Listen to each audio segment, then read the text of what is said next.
এটা সকালবেলার দৃশ্য, ভোর ৫টা নাগাদ। আমাদের এখানে একটি চায়ের দোকান আছে। সেই চায়ের দোকানে প্রতিদিন এরকম পাখির জমায়েত বাঁধে, না হলে কয়েক হাজার পাখি একদম রাস্তা ঢেকে যায় এত পরিমাণে।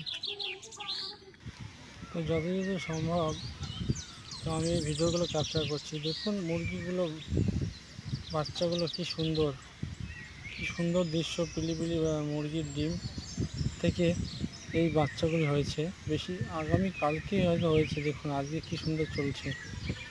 তো আমার দেখে খুব ভালো লাগে। তো বাচ্চাটি দেখুন, গ্রামের একটি বাচ্চা, পায়ে জুতো পরা আছে কিনা বোঝা যাচ্ছে না। হ্যাঁ আছে তো গায়ে। এরা হচ্ছে গ্রামের ছেলে, খুব সুন্দর এদের জীবন জীবিকা।